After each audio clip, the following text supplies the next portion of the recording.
Hey there, night owl, or early sleeper, or perhaps someone somewhere in between searching for a bit of gently meandering history to drift off to. If your pillow is fluffed, the lights are low, and your blanket has at least one non-regrettable corner, then you're in the right place. Tonight we venture not into kingdoms or castles, but into a much humbler corner of the past, a muddy, smoke-scented, hay-laden hut where survival was not about glory, but about keeping your toes. So breathe in, breathe out. Let's slowly, ever so slowly, descend into the 14th century, where winter isn't just a season, it's an annual negotiation with death, dampness, and drafty walls. You awaken to the sound of your own breath puffing small clouds into the air, not because you're outside. Oh no, you're in bed. Sort of. Bed is a strong word for what's essentially a lightly trampled pile of hay, some flattened old rushes, and one very argumentative goose feather that keeps finding its way into your ear. This is your mattress, and the blanket above you smells vaguely of wet wool and last year's turnip harvest. The sun has not risen, nor is it likely to for several more hours. But your internal clock, helpfully synchronized to the local rooster who takes his job far too seriously, has decided now is the time. Your joints agree only reluctantly. You shift carefully as not to wake the person next to you, or the one beyond them, or the one beyond that. You've lost count of how many share this sleeping space, but at least one of them kicked you in the ribs last night and muttered something about mutton stew in their sleep. Cold. That's the prevailing mood. Not just in temperature, though that is certainly present, but in spirit. The kind of cold that settles in your marrow and invites itself to dinner. You pull the cloak tighter around your shoulders, the one you also wear during the day, and consider the emotional toll of removing even a single foot from beneath the covers. Your toes wisely refuse to participate. But nature is calling. And not the poetic kind. No, this is the medieval equivalent of a wake-up call from your bladder, and unfortunately the chamber pot is across the room beneath the bench past your cousin Etta and currently housing a slumbering cat. This is going to be complicated. Your breath fogs again as you sit up. The fire in the hearth has long since gone out, and even the embers have the decency to be quiet. The room is lit only by a faint silver glow pushing its way through the crack in the shutters, moonlight mixed with frost. Everything is coated in a kind of gentle gloom, the kind that makes you question why humans ever left caves in the first place. You rise, or rather, you attempt to rise. Your knee disagrees. You try again, more slowly this time, sliding off the mattress with the same caution one might use when escaping a nest of sleeping bears. You whisper an apology to Etta as your foot brushes her shoulder. She grunts. Possibly a greeting. Possibly a threat. The chamber pot is mercifully empty. The cat is not amused, but then again, cats rarely are. You finish your task with as much dignity as possible under the circumstances and turn your attention to the next great adventure, the fire. Because while cold toes are one thing, cold everything is quite another.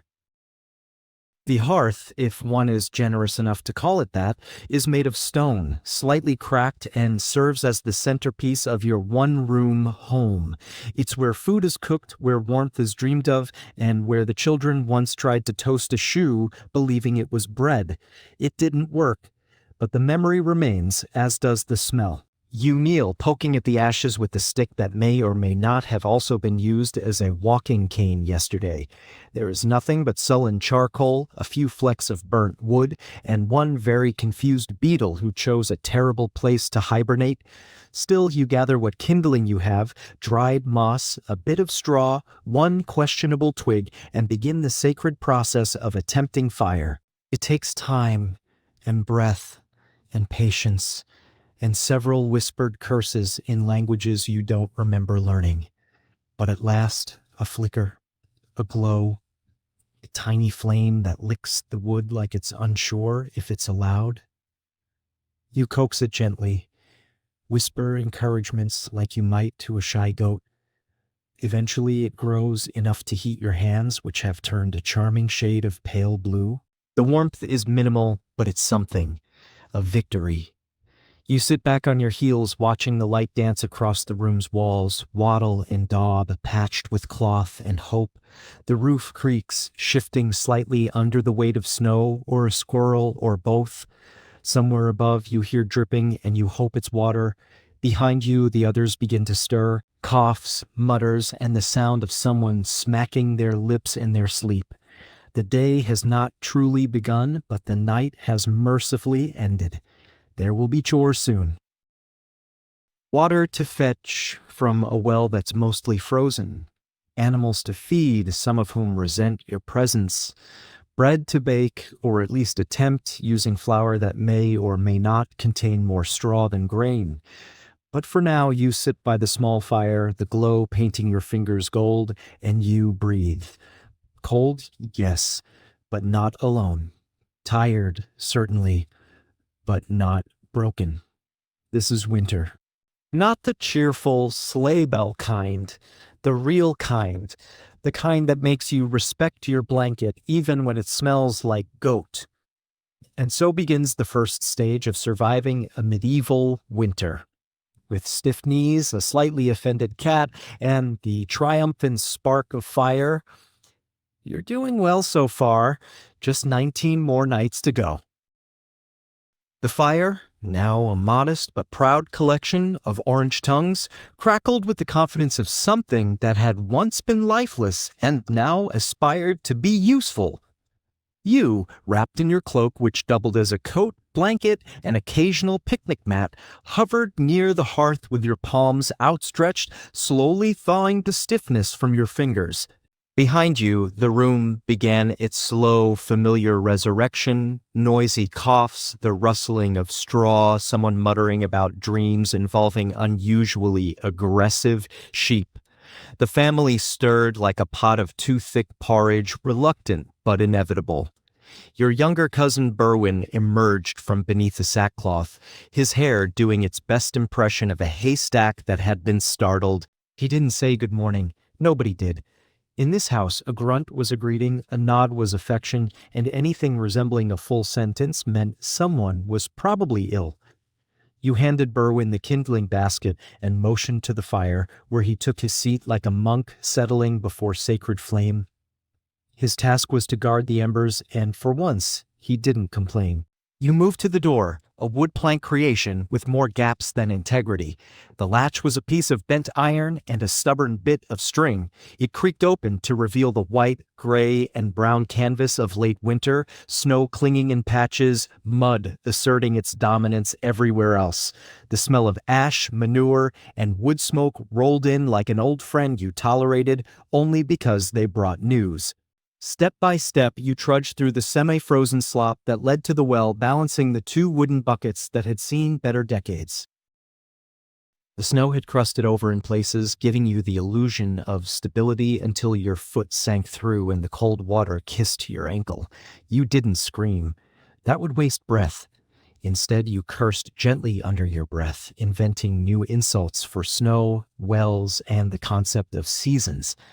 At the well, the rope squeaked like a terrified mouse as you lowered the bucket, watching it disappear into the darkness, waiting for the splash that confirmed you'd still have water today.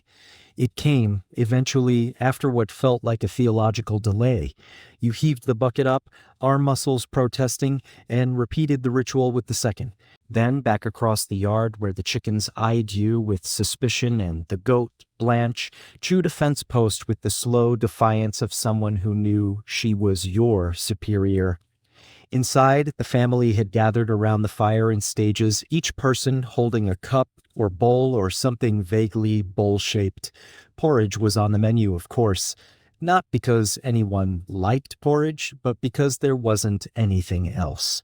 The oats were stretched thin, the water hot enough to be considered cooked, and if you were lucky, someone remembered to stir it with the stick that hadn't been used to poke the pig last night.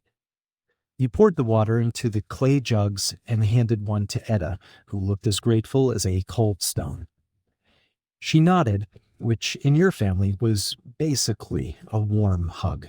The peerage was served in rotation, Oldest first, because age meant you had survived enough winters to earn the right to lukewarm mush.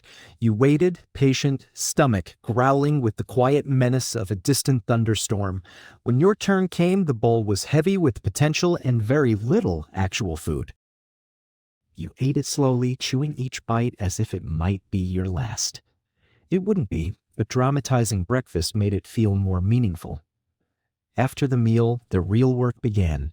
Firewood needed gathering, the goat needed unconvincing, and the inside of the house, bless it, needed sweeping, though it was unclear whether sweeping a dirt floor with a twig broom actually improved anything. You tackled the woodpile first, slipping your feet into boots that had long given up pretending to be waterproof.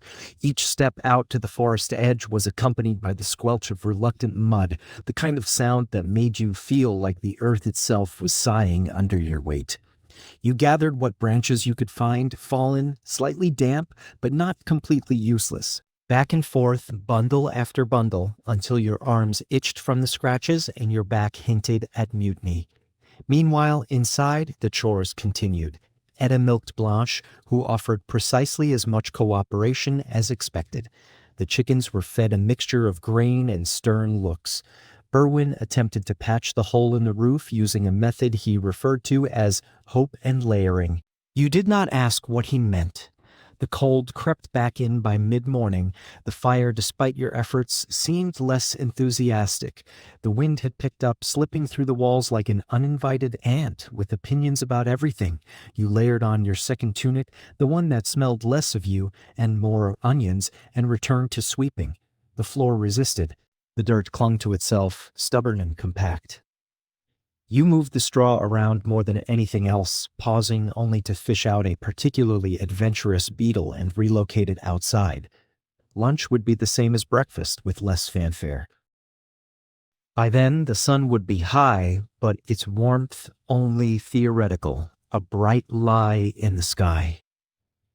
You glanced out the window, the hole with cowhide nailed over it, and watched the clouds roll in thick and low, promising snow.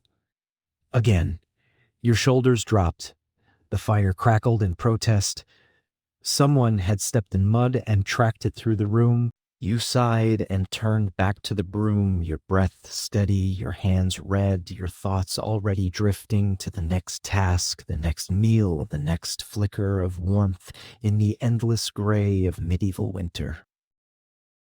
The straw broom, now less a cleaning tool and more a decorative item of symbolic futility, leaned in the corner, slightly damp from its recent encounter with the mud that had been reintroduced to the interior floor by an anonymous pair of boots. You suspected Berwin, given his habit of forgetting that his feet were attached to the rest of him, but accusing him would lead to a half-hour debate about where floors begin and personal space ends. So you let it go quietly. Instead, you turned your attention to the goat, Blanche, who stood near the hearth with the serenity of an aging queen, chewing something that wasn't technically hers and watching the room like she had paid the rent. Blanche was not a particularly productive goat, nor an especially affectionate one. She had a tendency to lean against people unexpectedly and had once eaten an entire sleeve of someone's cloak without blinking. Still, she was warm, and in the architecture of winter's survival, heat was more valuable than manners. You gently nudged her toward the sleeping corner, hoping to relocate her body heat to where people would eventually pile again at dusk.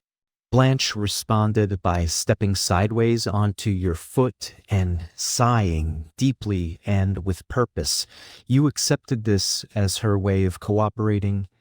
Outside, the sky had shifted from sullen gray to the kind of thick, leaden overcast that promised weather of some variety but refused to specify. The air had weight, not quite snow, yet not quite rain, and your bones, who had long ago established themselves as amateur meteorologists, began their familiar complaints. You took this as your cue to address the gutters, or what passed for gutters.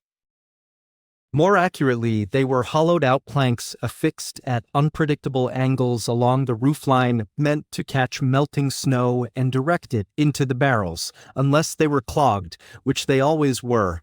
Grabbing a long stick with a forked end and a battered bucket for debris, you ventured outside, boots slapping against the sodden ground. The roofline was low enough that you didn't need a ladder, only a decent reach, and the willingness to get smacked in the face with wet leaves, which you did several times. You poked and prodded the gutter, dislodging a mixture of straw, moss, twigs, and something that may have once been a bird. It fell with a wet splat into the bucket, and you chose not to look too closely. Above you, the thatch sagged slightly under the weight of moisture, and a small stream of icy water dripped directly down the back of your neck. You gasped, stumbled, and narrowly avoided falling face first into the firewood pile, which had frozen overnight into a single piece of sculpture shaped like poor decisions. Steadying yourself, you muttered a quick soliloquy to no one in particular about the injustice of gravity and returned to the task. The gutters cleared mostly. You made your way around to the back of the hut where the privy waited. It was more a suggestion than a structure, consisting of a rickety plank over a pit and a door that hadn't closed properly since autumn. Using it was always a calculated risk between splinters, wind exposure, and the unspoken fear that today would be the day the plank finally gave up. But you endured, like always, finishing your business with a numbness that went beyond physical and back into philosophical. Upon returning indoors, the fire had dimmed again, and Berwin, previously tasked with stoking it, was now attempting to balance an egg on a spoon while sitting cross-legged. When questioned, he explained that it was part of a balance ritual he had read about, which was impressive given that Berwin couldn't read. You offered him a look that conveyed both disbelief and resignation before feeding the hearth another handful of splinters and sighing the kind of sigh that contained a whole paragraph. Lunch was next, though calling it that was more optimism than truth. The pot over the fire contained something beige and stewing, a thin barley gruel with a vague suggestion of vegetable. Possibly turnip, possibly hope. You stirred it with the long spoon, testing for consistency which had not yet been achieved. Someone had added a pinch of dried herbs, and the result was a smell that could almost be called savory if one was generous and hadn't eaten in several hours. You ladled portions into clay bowls, distributing them like a priest offering communion. Each person received theirs with a quiet reverence, spooning it into their mouths while staring vaguely at the wall. Blanche watched too, snorting occasionally, as though judging your table manners. The meal passed with minimal conversation, only the occasional clang of spoon on bowl and a brief argument between Etta and Berwin over whose turn it was to collect more straw for the bedding.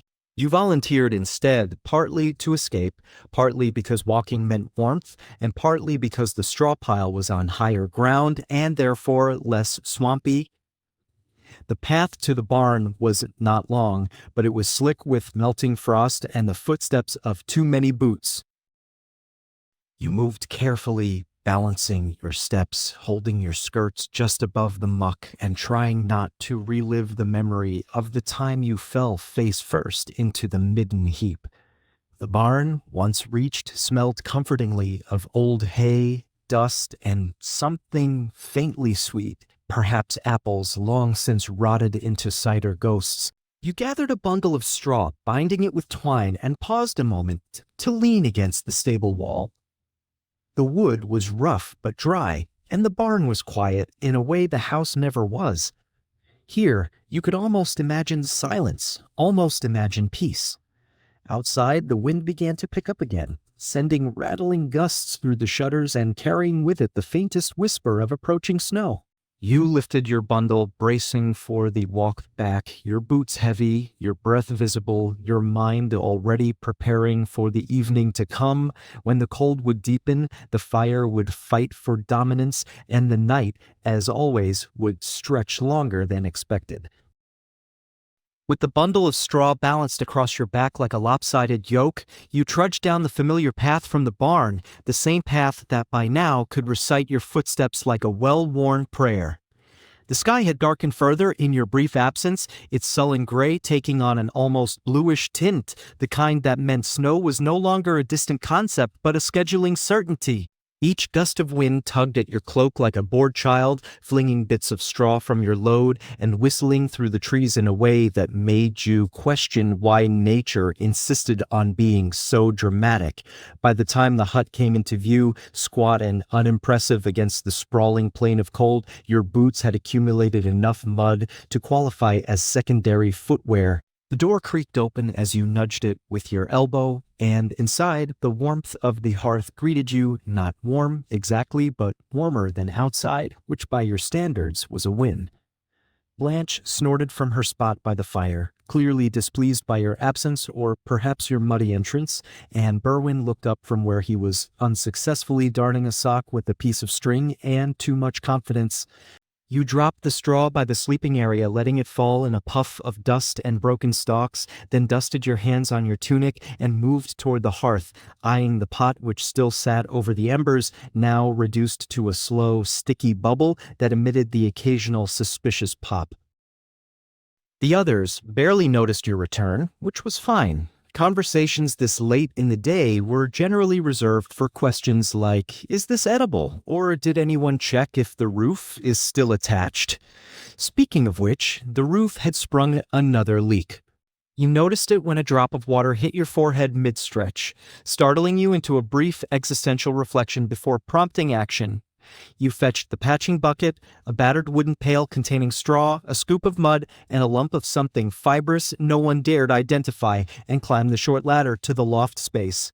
The loft, such as it was, consisted of loosely spaced beams and a handful of old blankets nailed to the rafters, and it smelled of damp wood, mouse ambition, and forgotten socks.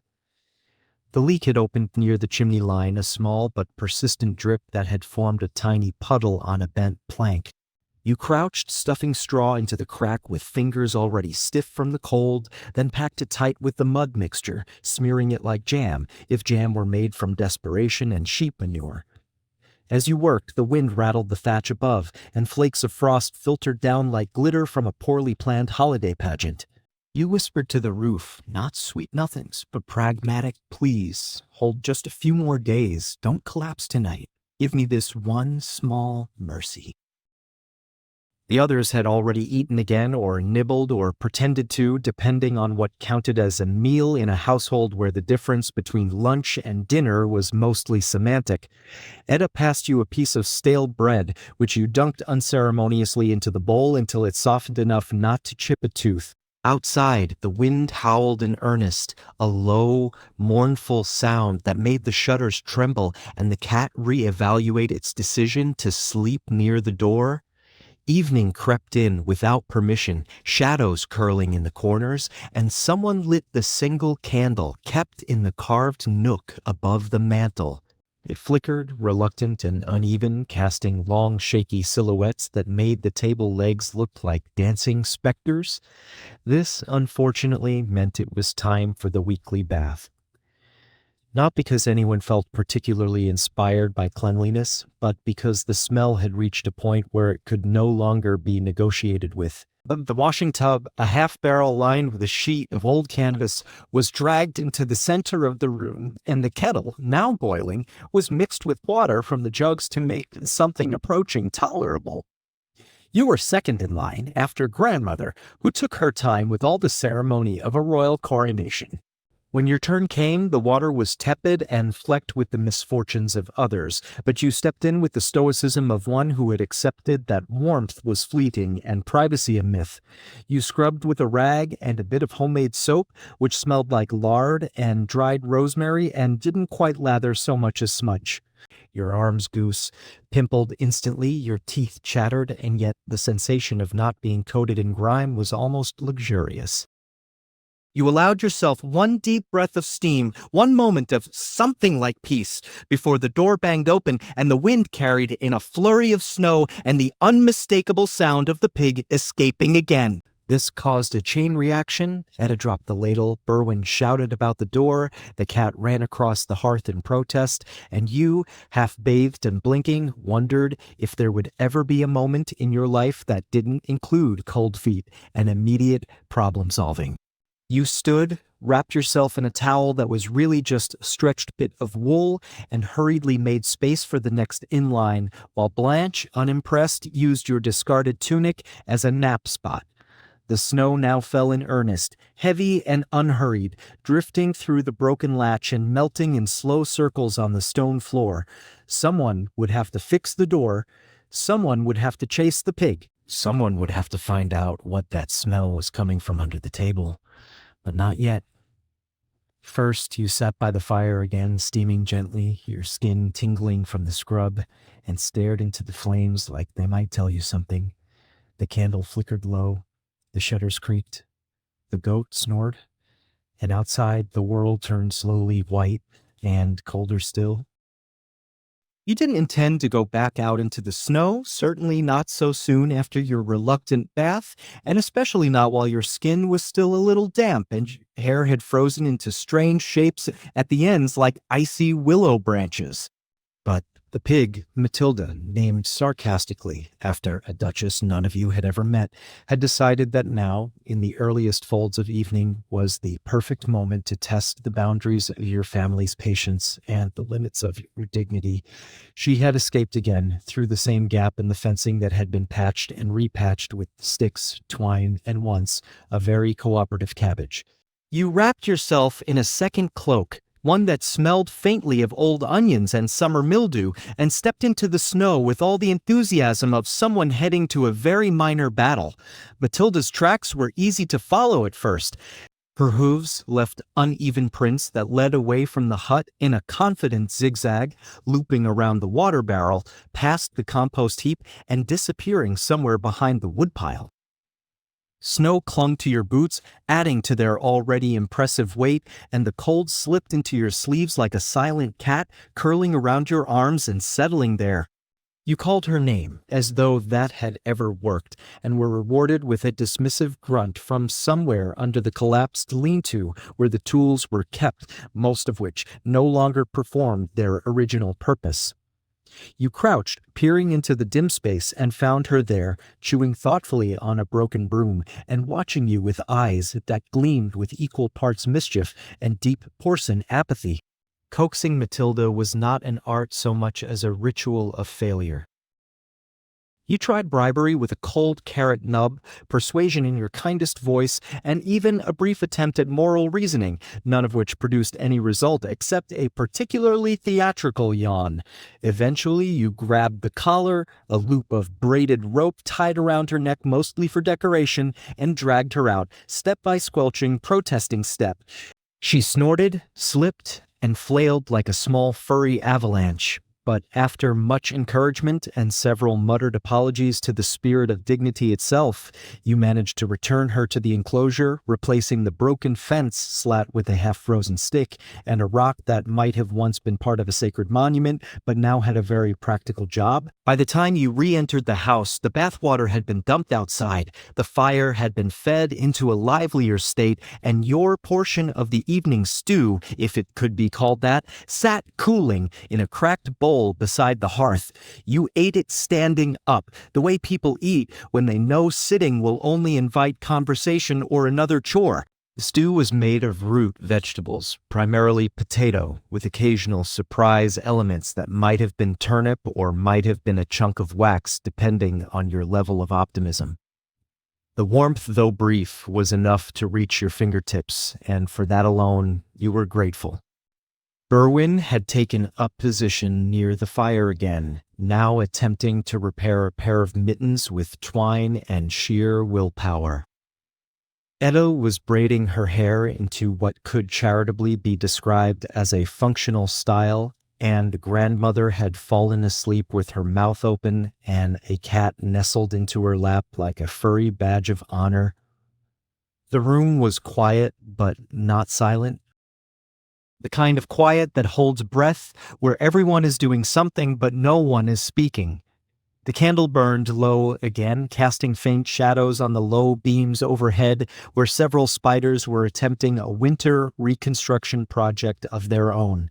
You shifted toward the straw pile, the one you'd gathered earlier, now spread out and fluffed into something approaching the sleeping surface. Blanche, of course, had taken the best spot, curled into a tight loaf shape, emitting the occasional burp that smelled distinctly of yesterday's parsnips. You nudged her gently. She didn't move. You nudged again, slightly firmer. She sighed and shifted 2 inches to the left, which you accepted as generosity in goat terms. You laid out your blanket, which had developed a small hole near the middle where it caught on the fire hook last month, and layered your cloak on top, then settled in with a slow exhale. The straw crackled beneath you, comforting and itchy in equal measure. Your eyes drifted to the beams, to the candlelight dancing on the ceiling, and for a moment you let yourself drift too, not into sleep, but into that hazy half-place where your body starts to forget its aches and your mind begins its quiet mutterings. That's when the wind changed. It wasn't louder, necessarily, but it had taken on a new tone, sharper, more insistent, like a whisper through teeth. The shutters rattled again, but this time they didn't stop. Something thudded against the side of the hut, not violently, but firmly, like a hand pressed against old wood. The cat's ears twitched. You sat up slowly, not out of fear exactly, but with the same hesitance you might use when checking if a pot has boiled over. You listened. The thud came again, followed by a distant, echoing creak from the barn. It could have been the wind. It was usually the wind. But this time, maybe not. You rose slowly, blanket sliding from your shoulders and taking half the straw with it, your limbs stiff from cold and a day spent chasing livestock and patching roofs. The sound had returned, softer now, more of a tapping than a thud, and then gone again, swallowed by the wind that continued to whisper at the seams of the walls. You stepped over Berwin, careful not to wake him. He was curled near the hearth with one mitten on and the other still tied to his ankle from earlier, presumably for safekeeping. Your boots sat by the door, stiff with frost, so instead you reached for the old woolen socks hanging above the fire, barely dry but warmer than bare feet. Each floorboard beneath you creaked like it was writing a complaint letter to your weight, and you winced at the sound, though everyone else stayed asleep. Or at least they didn't protest. The door creaked on its iron hinges as you cracked it open just a hair, letting in a breath of outside air so cold it felt personal. The snow had deepened while you were inside, fine powder now piled like sifted flour across the yard, untouched except for the faintest trail of what might have been paws or wind patterns or imagination. You leaned into the crack, listening, squinting, waiting for something to make sense. Nothing moved. The wind pressed against your face and nudged the smell of wet wood and old soot back into your nose. Then a flicker. Not in the sky, not in the trees, but low to the ground near the barn, light. Just for a moment, a brief, swaying glow like someone passing with a lantern. You blinked, and it was gone. You closed the door gently, fastened the string latch as best you could with frozen fingers, and turned back into the room. Blanche, still sprawled in your straw spot, opened one eye as if to ask what the fuss was about and promptly closed it again. The cat had relocated to the table and now slept atop the spoon bowl, tail twitching in dreams. You stepped quietly past them and reached for the old lantern by the hearth, the one with the cracked glass and the bent handle, filled it from the oil pot, and used the last bit of kindling flame to coax it to life. It flickered once, then settled into a small, steady glow, illuminating the room in a pale halo that made everything look slightly more dramatic than it deserved. You should have gone back to bed. The smart thing to do would have been to assume it was a trick of the light or your eyes adjusting too slowly. But instead, you opened the door again, this time wider, and stepped out into the snow with the lantern held ahead like a talisman. The world outside was quiet in a way that didn't feel peaceful. It felt paused. The snow made everything muffled, and the wind had calmed, but not in a comforting way, in the way that comes before something else. Your boots cracked through the crust of ice with each step, leaving deep impressions that were immediately half-filled by drifting flakes. You didn't call out. You didn't want it to wake the house or whatever it was that had passed the barn. Instead, you followed the trail, the suggestion of movement, the disturbed snow, the path that had no footprints but felt like it did. The barn loomed ahead, darker than the rest of the yard, its doors slightly ajar, swaying gently on the wind. That in itself was unusual. You distinctly remembered closing them earlier after your reluctant pig-herding efforts. You approached with the kind of caution one usually reserves for unfamiliar animals or suspicious puddings. The lantern's light bobbed and cast warped shadows across the frozen ground, your own figure stretching and compressing with every uneven step. Inside the barn, the air was still, the straw undisturbed, the tools leaning where you'd left them. The goat pen was intact, the storage crates stacked, the apple barrels empty and gathering dust. Nothing moved, and yet something had been here. You held the lantern higher and caught sight of a print, not a boot, not a hoof, but something in between, a long mark with 3 distinct indentations like a claw or a badly made fork pressed into the snow near the edge of the far stall. You crouched slowly, heart thudding in a rhythm that didn't feel entirely your own. The mark was faint, but there, deep. You reached out and touched the edge, expecting it to be soft, recently made, but it was frozen solid, as though it had been there much longer than the snow suggested. You stood quickly, lantern swinging, and that's when you noticed the second lantern, not yours, but another, sitting on the hay bale near the back of the barn, partially hidden by a hanging feed sack, unlit, unfamiliar, old, but not one of yours.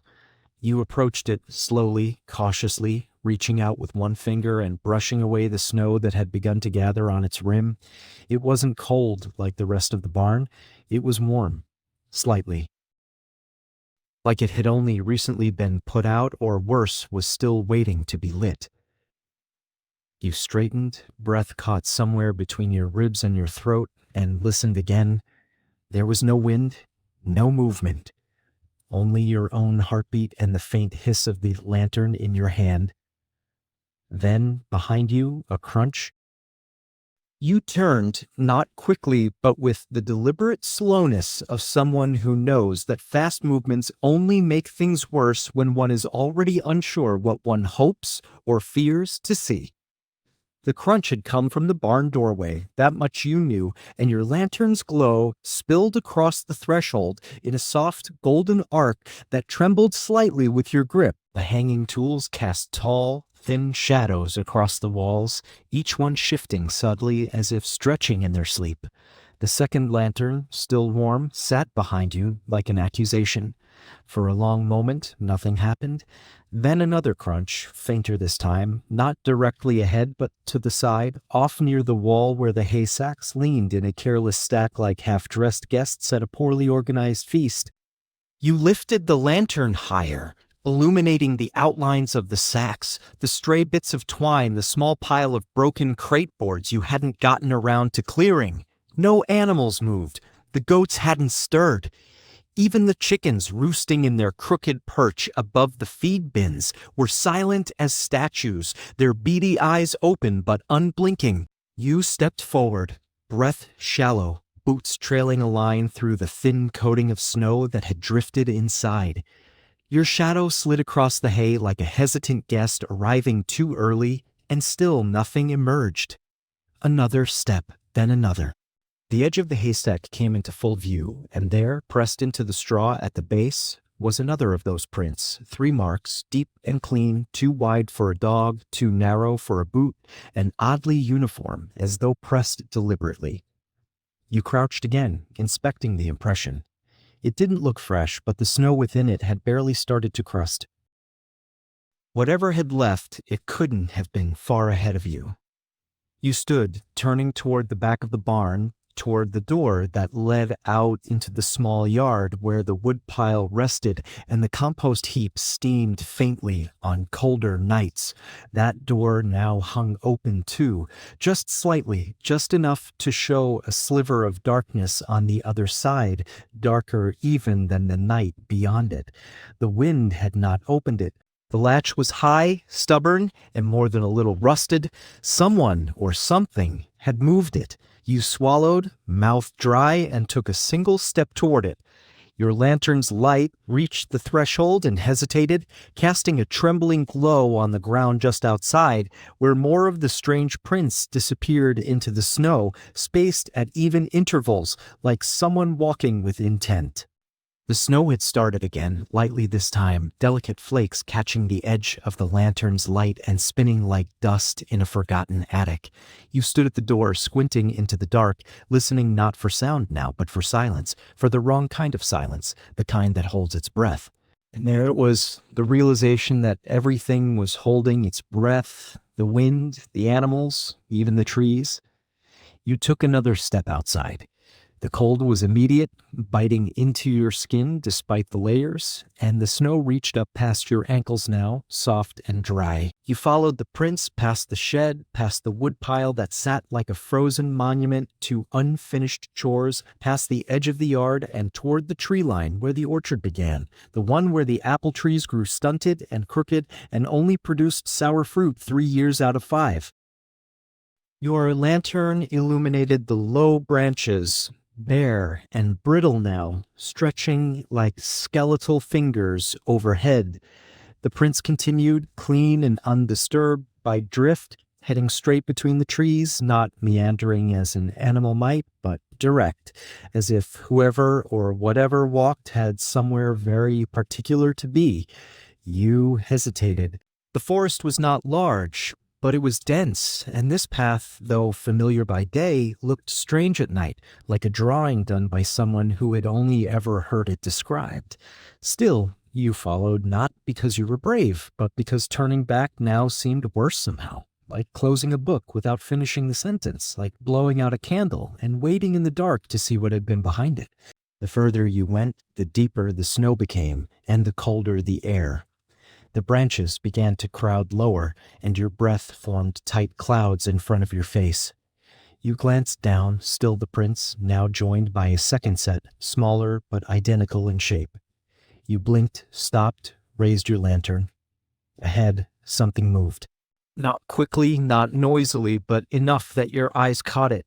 A flicker of motion between two trees, too tall to be a dog, too narrow to be a man. Your breath caught in your throat, and for the first time since you stepped outside, you considered that maybe this was not a task that could be solved by simply following. Maybe you had misunderstood something fundamental about what you were doing. You lowered the lantern slightly and looked again. The path ahead was empty. The trees stood silent. The prints continued, but the wind had begun to pick up again, brushing powdery snow across them, obscuring the edges, disguising the depth. You took a step back, then another. The woods, which had always seemed so small and manageable, now felt stretched, as though you were not walking through trees, but through something else, an idea or a memory or a boundary you hadn't meant to cross. You turned, lantern still raised, and began retracing your steps. But the prints behind you, your prints, were already gone. Your boots pressed into snow that refused to remember them. With every step you took, the trail behind you blurred under drifting powder and shifting wind, as though the forest itself had decided your journey was best left undocumented. You glanced over your shoulder more often now, not because you expected to see something, at least not something useful, but because it felt wrong not to. The trees stood like quiet judges, their branches brushing together overhead with dry whispers that might have been language, might have been wind, or might have been the kind of murmurs that only happen when you're not listening closely enough to understand.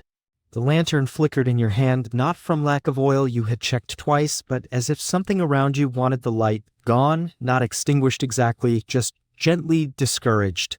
You held it higher out of habit, scanning the path for any sign of familiarity, but every twisted trunk looked like the last, every half-buried rock wore the same soft white cap, and you couldn't remember if that leaning tree to your right had always been leaning, or if it was doing it just now to get a better look at you. The prints ahead had vanished completely. Where once there had been clawed impressions cutting through the snow with uncanny precision, there was now only smooth white, pristine and untouched, as though no one had ever passed this way. That in itself felt like a kind of answer, a discouraging one. But you kept walking because that's what you did when things stopped making sense. You moved forward, slow but steady, letting the rhythm of your steps hold back the rising chatter of thoughts that wanted to suggest other outcomes, darker ones. You turned slightly left at the crooked tree, were suddenly sure you recognized the one with the bark scarred in a long diagonal slash that no animal could have made. You didn't know what had caused it, only that you'd seen it before, months ago perhaps, maybe even last year, and that it gave you a small sliver of reassurance to know something in this landscape wasn't changing under your feet. Ahead, the orchard began to thin. The trees grew smaller, younger, their branches less oppressive, the snow underfoot more familiar. You recognized the slope of the ground as it dipped near the frozen ditch that marked the southern boundary of your family's land. You were closer to home than you'd thought, and that realization brought with it a kind of weariness that made your knees wobble. The adrenaline was gone now, the urgency that had pulled you from the hearth replaced with a dull ache in your thighs and a nose that had gone fully numb somewhere around the second lost footprint. The lantern sputtered again, and this time you didn't panic. You simply whispered to it, a quiet, wordless plea, and shook it gently. The flame steadied, if only out of politeness. You crossed the frozen ditch with a careful hop, boots slipping slightly on the crusted edge, and saw the outline of the barn rising from the snow, edges softened, roof lined with icicles like the teeth of a great sleeping beast. You didn't go straight in. Instead, you skirted the edge, rounding toward the house, where the warm halo of firelight pulsed faintly behind the shutter slats. The door, still held by that stubborn bit of string, stood just as you'd left it, and the air inside as you stepped through was thick with the smells of wood smoke, goat, and someone's forgotten socks drying too close to the fire. No one stirred. Erwin had toppled fully sideways in his sleep, blanket half-draped across one leg. Etta was curled like a cat beneath a pile of straw so high it looked like someone had tried to bury her as a joke and then gotten distracted. Grandmother still sat by the hearth, now definitely asleep, chin sunk into her chest, her breath a gentle whistle through slightly parted lips. Even Blanche, normally the sentinel of the sleeping hours, hadn't moved from her corner. You hung the lantern on its peg by the door, where it cast long shadows across the low ceiling beams, and only then noticed what was missing. The second lantern. The one from the barn. You blinked, stepped back outside for just a moment, peered toward the outbuildings but saw nothing. No light, no movement, only a sky full of pale drifting snow and trees that now seemed more concerned with holding themselves upright than anything else. You returned to the hearth quietly and sat beside Grandmother's chair, careful not to wake her. The fire had burned down low, embers glowing like buried coins, and you prodded them gently with the iron hook until they sighed and flared, sending up a thin plume of smoke and a scattering of sparks that danced briefly in the air and disappeared. There were no more sounds from outside, no more prints to follow, no more flickers of movement, just the soft hush of sleeping breaths, the settling groan of the rafters, and the crackle of flame. And yet something still itched at the back of your neck, something not quite fear, not quite unfinished thought, something that hummed low and slow like a question that hadn't been asked out loud yet. You reached toward the pot by the fire, found the ladle still tucked beneath the lid, and poured yourself what little remained of the evening broth, thin, lukewarm, but oddly grounding. You sipped it slowly, letting the heat find its way down into your chest. Then, as you lifted the bowl for another taste, you noticed it. There, just inside the rim, 3 faint smudges, evenly spaced. Not fingerprints. Claw marks. Fresh. You stared at the rim of the bowl longer than made sense, the broth cooling by degrees while your fingers began to tremble, not from cold this time, but from something quieter, deeper, the sort of unease that doesn't announce itself so much as sit beside you and politely refuse to leave. The 3 smudges were faint, barely visible unless you tilted the bowl toward the firelight just so. but they were there, too even to be accidental, too sharp to be from handling, and too fresh to have dried along with the rest of the pot's residue. You ran your thumb over one just once, lightly, and it came away dark, not black, not ash, but more like soil or soot with an oily sheen. You wiped it on your cloak without looking and set the bowl down carefully, not because you were afraid of spilling it, but because you had just realized how loud everything else had suddenly become. The fire, the snoring, the creak of the roof, all louder now, not in volume, but in presence, like each sound had been waiting for your attention and was now stepping forward to collect it. You stood slowly, stretching one leg at a time, joints popping like stubborn floorboards. The lantern on its peg swayed gently, not from any breeze you could feel, but as though it had been recently disturbed. You pressed your palm against the door's edge to check for draft. Nothing. No air, no wind, no reason for it to move. You turned back toward the room, toward your family, still sleeping, still unmoved, still blissfully unaware, and considered, not for the first time, whether you should say something. But say what? That you followed a trail that wasn't there and saw a light that didn't belong and found marks that couldn't have come from anyone inside, that something in the woods had walked without leaving prints and may have returned with you, not alongside, but close enough to touch the dishes and hang the lantern and lean just out of sight? You looked at them again, all of them, peaceful in the firelight, surrounded by the sounds of winter and old timbers and 1,000 layers of shared breath and straw. Nothing moved. You pulled your blanket from the straw pile and wrapped it around your shoulders, curling into your usual corner, the one furthest from the door but still near the fire, and you closed your eyes because that felt like the right thing to do, even though the dark behind your lids felt much heavier than usual. You drifted slowly, the way leaves drift downstream, not always in control, not always knowing when they'll catch on a rock or dip below the surface, just moving. Sleep came like fog, thick and without edges, and when morning came, it arrived without fanfare. The first sound you heard wasn't the rooster, it was Blanche sneezing, loudly, right into your ear. You sat up with a start, heart hammering, hand reaching for something, a stick, a blanket, anything, before realizing it was just her, the goat, blinking at you with that eternal expression of distant amusement she wore like a crown. The fire had burned low again, but not out, and the air inside the house was thick with the smell of bodies, straw, and breakfast ambitions. Etta was already by the hearth, stirring something in the pot with a long wooden spoon, her braid loose and half done, her sleeves rolled higher than necessary to show she meant business. Berwin was trying to fix the stool again, though it looked more like he was arguing with it. Grandmother had moved to the table and was muttering at a ball of yarn, which may or may not have started that conversation. You rubbed your face, trying to push the sleep out, but the feeling remained that something had happened not just last night, but still happening, somewhere just beyond the range of your senses. You glanced at the pot where the soup had been, and then to the bowls drying on the ledge. Clean. Too clean. No marks, no soot, no smudges. As if they'd never been touched. You didn't mention it. You got up slowly, joints stiff again, and made your way outside, where the air was sharp and bright and clean in that way only a morning after snowfall could be. The yard was blanketed in white, untouched. The path to the barn was fresh. No prints. None at all. Not even yours. The ones you had made last night were gone, not covered by drift, just not there.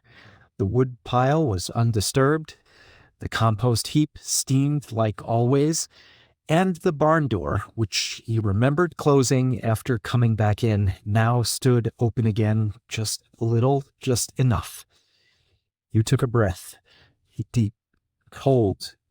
You didn't go to the barn, not yet. Instead, you turned to the well, to the buckets frozen to the stone, to the same routine you followed each morning.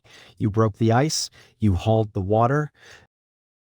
You carried it in, one bucket at a time, each step deliberate, measured, as if balance could keep the strangeness away. And as you stepped over the threshold with the second bucket, you paused, glanced down, and saw, just for a second, 3 dark smudges in the snow by the door, evenly spaced, leading nowhere. Then gone, as though they'd never been there at all. You didn't say anything about the marks, not when you brought in the bucket, not when Etta handed you a piece of bread that tasted slightly less stale than usual, not even when Berwin asked if you'd seen the goat's other bell, the one that went missing sometime between last summer and the last time anyone remembered to care. The snow outside had brightened, not from sun, but from sheer stubborn whiteness, the kind that made everything look like it had been washed clean and left to dry in the sky. You took small comfort in the ordinary rituals of the day, mending the fence, sweeping the hearthstones, pulling ice from the edge of the well with the iron ladle, and pretending the echo didn't sound different now, deeper somehow, like the well had grown longer overnight. Inside, the house settled into its usual rhythm. Grandmother hummed a tune that had no real melody, just a pattern of sounds passed down from people who thought songs were just instructions sung slowly. Etta moved through the space like a wind-up doll with a schedule, spooning out more porridge, clapping out the rugs, and muttering half-sentences at no one in particular. Berwin had vanished again, out toward the eastern pasture, allegedly to check the traps, but more likely to talk to himself in a clearing and forget which direction was home. You didn't blame him. If you could wander without being noticed, you might do the same. The prince by the door hadn't returned, not visibly, but you found yourself glancing at the threshold every time you passed it, half expecting something to be there. They weren't. But the sensation remained, like a word you'd heard once but couldn't recall. You busied your hands with tasks that required little thought, sorting dried herbs into cloth bundles, grinding oats with the handstone, folding and refolding a blanket that refused to lie straight. These were the sorts of things you did not because they had to be done, but because they felt like anchors, little weighted rituals that held you steady while the world quietly tried to unmoor itself. At midday, the wind picked up again, rattling the shutters in that off-tempo way that always made them sound like they were knocking to be let in. Etta said nothing, but she moved closer to the fire, rubbing her hands and glancing now and then at the corner where the cat sat, staring too intently at a knot in the wall as if waiting for it to speak. You opened the door briefly to toss out the dishwater and noticed again the trail that wasn't there. Not footprints, just a parting in the snow. A suggestion. You looked away, pretended not to see, closed the door with more care than necessary, as if quiet would matter. You hadn't meant to return to the barn. Not really. But by late afternoon, you found yourself there again, holding the lantern even though it was barely needed, pushing the door open and stepping inside as though summoned by something as small and petty as curiosity. The barn smelled the same: old hay, wood, animals, and time. But something had shifted, not much, just the ladder to the loft, which leaned at a different angle than before, and the feed sack you'd stacked last week now folded, oddly neat, like someone had used it as a seat.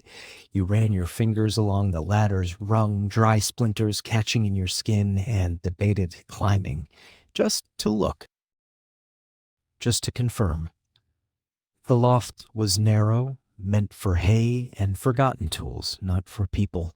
But you climbed anyway, step by creaking step, the lantern swinging slightly from your wrist. The loft was empty, mostly. One old blanket bundled in the far corner, brown wool, not one of yours, not one you'd seen before. It was folded carefully, deliberately.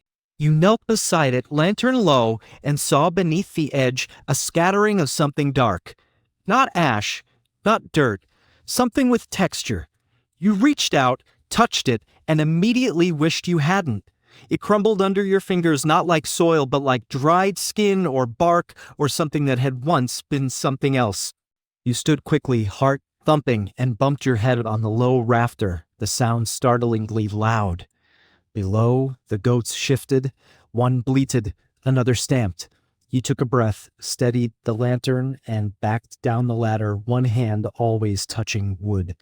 The barn door had swung open wider in your absence. The wind hadn't done that. It couldn't. Not against the latch.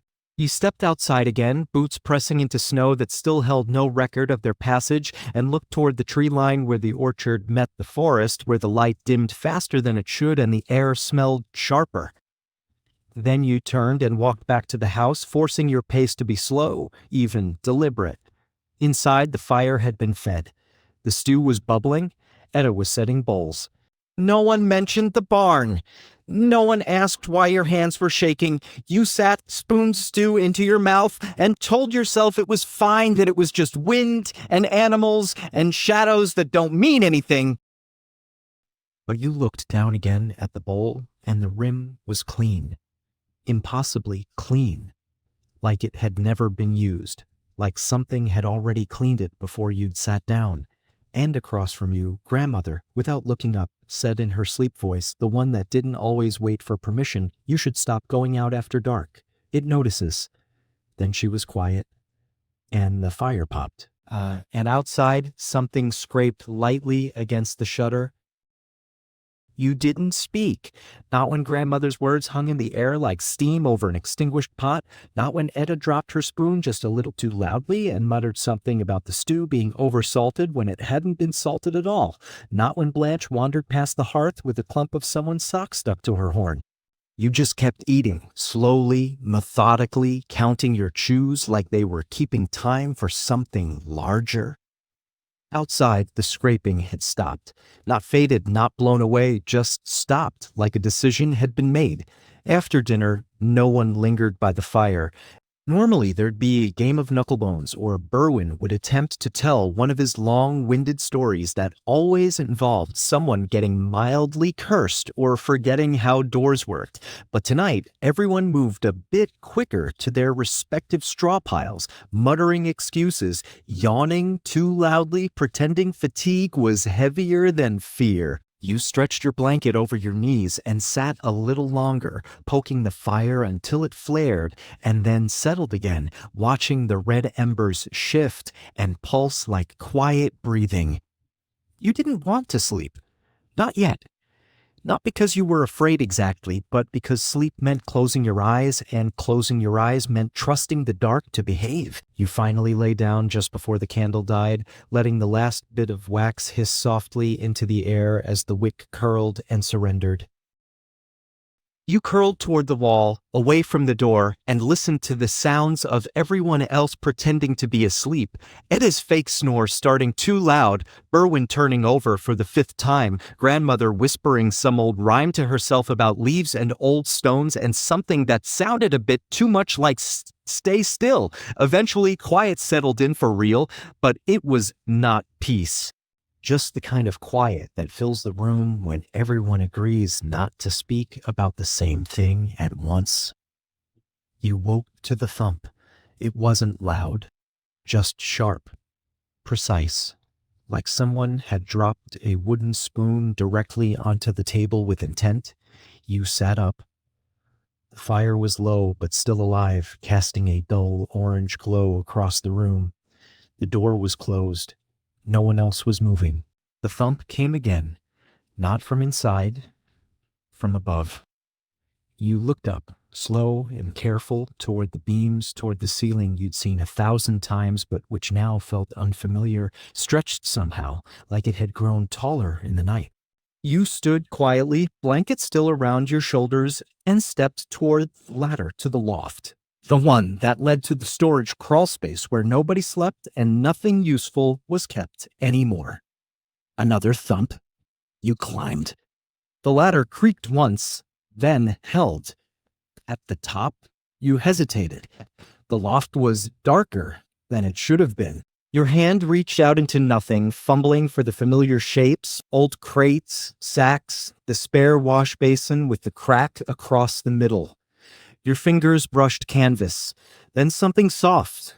Fabric. A sleeve. A coat. You grasped it gently, pulling it toward the firelight, bleeding in from below. It wasn't one of yours. It wasn't anyone's you recognized. Dark wool, stitched with a pattern along the cuff and thread too fine for your family's work, and faintly damp as if it had been hung outside recently. No dust on it either. No smell of old clothes or attic wood. Fresh. You didn't pull it all the way down. You just let it drop where it was, then turned back to the ladder and descended, faster than before, skipping the last rung and landing with a soft thud of your own. No one stirred. The fire crackled politely. You moved to the door and checked the latch, still tied, still simple. But then you saw it, on the inside edge of the door frame just above eye level. 3 small scratches, parallel, even, not deep, just enough to mark the wood. You reached up and touched them, smooth, not fresh, not old either, like they'd been there all along, but you'd only just looked properly. You stepped back and checked the wall beside the door. Another mark, this one a little lower. The side of the table, the windowsill. A slow path, not random, not careless. Like something had passed through here quietly, deliberately, touching, noting, perhaps even counting. You didn't wake the others. What could you say? You sat back by the fire and waited for dawn. The marks didn't move. The wind didn't howl. But somewhere near the edge of the barn a sound started up again. Not footsteps, not claws, a dragging, slow, like something being pulled across the snow, something that didn't mind being seen, or had already been seen too often to care. You didn't move at first. Not because you were paralyzed with fear, though fear was certainly in attendance sitting somewhere just behind your ribs, but because movement felt too loud. You had learned over time that stillness could be a kind of language, and right now it said, "I am here, but I am not interested." The dragging sound continued for a few moments more, not growing louder or closer, just existing like it had always been happening, and you had only now tuned into the right part of the silence to hear it. It was the sort of sound that made you picture damp rope and reluctant cargo, the way sacks of wet grain might sound if someone insisted on moving them with more persistence than success. It stopped just as it had started. No final tudo, no chufle. Just a quiet that settled in too quickly, as if the snow itself had taken offense and decided to smother it. You stood slowly, joints murmuring in protest, and moved to the door again, not to open it, just to stand near it, to press your ear to the old wood and pretend that if you listened hard enough, the marks you'd found earlier might explain themselves. But they remained as silent as ever, shallow and deliberate, not scratched in haste, but with the calm rhythm of something that understood time differently. Behind you, the fire grumbled as another log gave in to its purpose. You turned, and the room was just as you'd left it, straw nests undisturbed, the shape of each sleeper still defined under wool and woven layers. Blanche had shifted positions, but not locations, her legs tucked under and head tilted toward the warmth like a dignitary enjoying the accommodations. The cat, wherever it had gone, had not returned. You didn't blame it. The first edge of morning should have been arriving by now. Usually, the room took on a certain color by this hour, not light exactly, but the soft, uncertain shade that meant the sun was stretching somewhere behind the clouds, rubbing its eyes and thinking about showing up. But this morning was dimmer, like the world had pressed snooze. You fetched another stick for the fire, stirred the embers, watched sparks leap and scatter without urgency. Something about the light made everything look slightly unreal, as though the room had been painted slightly off-shade, and your eyes were just now noticing. You lit the lantern partly because the fire's reach was shallow, partly because you didn't like the idea of corners anymore. As the flame bloomed behind the cracked glass, the marks on the table's edge stood out more clearly. You stared at them longer than necessary, long enough to convince yourself that they had grown slightly longer since you last looked. You shook your head, not to dismiss the thought but to unseat it before it could nest. With the lantern in hand, you opened the door. Just a crack. Just enough to breathe. The air outside smelled the same, cold and wood smoke and the faint sourness of compost, but it carried a stillness that didn't feel earned. The snow stretched smooth across the yard, blank and soft, but now marked by a new path. Not footsteps. A long, wide impression that started somewhere beyond the barn and curved awkwardly toward the house, as though someone had tried to drag a rolled-up carpet uphill and then decided halfway through that gravity was overrated. You didn't follow it. Not yet. Instead, you glanced up. The sky was still dark. Too dark. Not storm dark. Just paused, like someone had forgotten to flip a switch. You stepped back inside and let the door close behind you, not latching it, just resting it shut with the soft weight of resignation. The fire had decided it liked the attention and burned a bit brighter now. You sat again, this time at the table where the bowl from the night before still rested, clean as expected, but not empty.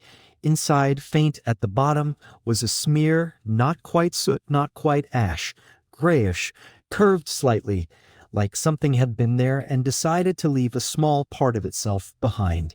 You touched it with your fingertip and regretted it immediately. Not because it burned, it didn't, but because it was warm, not in a way that made sense. Warm like something that had just moved, just left, just missed you. You wiped your finger on your sleeve and pushed the bowl aside. Outside, the dragging sound didn't resume, but the wind picked up again finally, like it had been waiting for you to acknowledge the silence before daring to interrupt. It rattled the shutters with new vigor, and a single snowflake floated in through the cracked edge of the door and landed squarely on the toe of your boot. You watched it melt, then rise, just slightly, like it hadn't decided yet what it wanted to be. Behind you, something creaked. Not wood, not furniture, just something. And for the first time in your life, you wished the rooster would crow. Not because you liked its sound, but because it was loud, familiar, living proof that something in the world was still operating on a schedule that didn't care about marks or sounds or dragging paths. But the rooster was silent, and the world remained dim, and something, somewhere, had decided to wait until you looked away.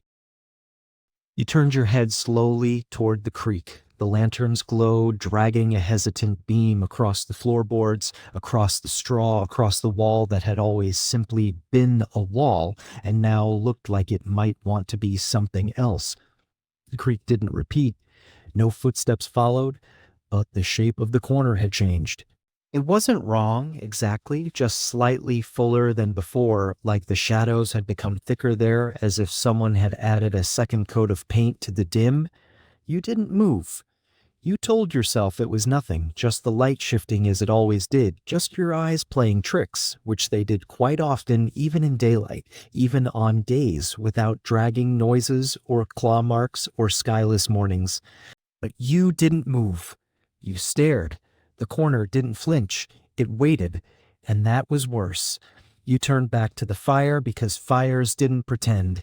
They either burned or didn't, and this one was burning. The smell of wood smoke was solid, real, grounding. You took the iron hook and shifted one of the logs, watched the embers brighten and crackle. Behind you, the silence thickened, not louder, just heavier. Like more of it had arrived. You stood, holding the lantern in one hand and the hook in the other because you weren't sure which you might need more, and you walked slowly, carefully toward the corner that wasn't behaving like a corner anymore. Each step made the lantern flicker a little, as if the flame wanted to protest but lacked the strength. When you reached the wall, you crouched. Nothing there. Just the bend of the boards, the curve of shadow. But it felt wrong. The air was warmer here. Barely. Like breath, but not yours. You pressed your hand flat to the floor. Cool. Normal. But when you leaned closer to the wall, your fingers brushed against something soft. Not warm, not alive, just soft, like fabric. You pulled your hand back, stood, walked away. You didn't look again. You told yourself if you didn't name it, it didn't count. Back at the hearth, you found your stool, the one with the missing foot that rocked if you breathed too heavily, and you sat, placing the lantern carefully on the floor beside you where its light puddled instead of reaching. The others were still sleeping. Edda's braid had come undone in the night, strands sticking out like winter grass through frost. Berwin had one foot hanging off his mat, sockless, toes pointed like they were trying to sneak off without him. Grandmother was now fully reclined in her chair, arms folded, lips moving in tiny bursts like she was arguing with someone in a dream she didn't approve of. You felt no urge to wake them. Not yet, not for this. Instead, you watched the fire and let the stool tilt forward just slightly. The dragging noise didn't return, but the sky outside remained stubbornly dark. You glanced at the shutter nearest the stove, the one with the hinge that always groaned, and decided to open it just a little, just enough to confirm what you already suspected. You unlatched it with slow fingers and pushed gently. The hinge creaked, the wood shivered. Outside, the yard was blanketed in unbroken snow, and the trees beyond stood in their usual lopsided congregation, leaning slightly from years of wind and boredom. But above them, the sky was wrong. It wasn't just dim. It was flat, not clouded, just empty. Like someone had scraped away the stars and left the rest unfinished. You closed the shutter, slower than before, and relatched it. The room felt no different. Still warmish, still musty, still full of things that pretended to be sleeping. The shape in the corner hadn't returned, or maybe it hadn't left. Maybe it had just gotten better at waiting. You stirred the fire again. You turned the lantern slightly so its beam didn't touch the far wall. You told yourself you would rest just for a moment. Not sleep, just rest. But your body had other ideas. Your head leaned against the side of the hearth. Your eyes slipped shut before you gave them permission, and in the space between sleep and not sleep, you heard the sound again, not the dragging, not the creak, a whisper, not words, just breathe.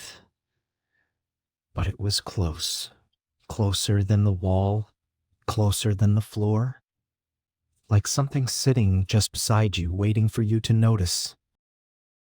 You didn't open your eyes, not right away. There's a kind of stillness that arrives only when something else in the room expects you to move, and you knew instinctively that if you opened your eyes too quickly, whatever was beside you would consider that an invitation. The whisper hadn't been a voice. It wasn't shaped like words, but it carried the rhythm of someone who'd been trying to speak for a very long time and forgotten how.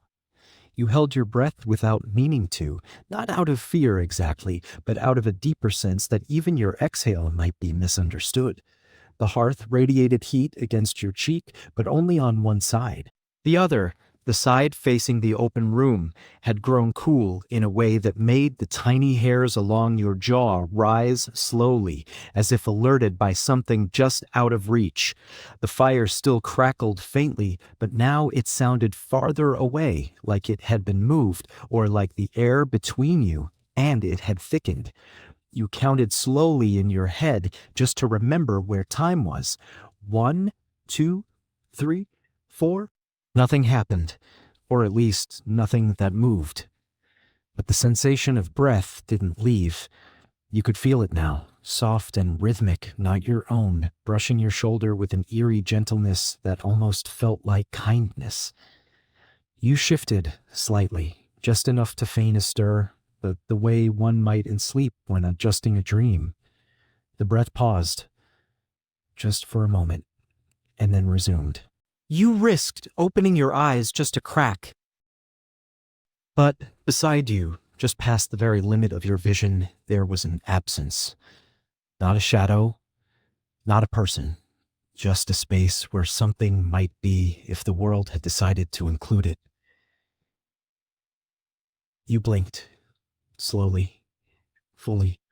The breath continued.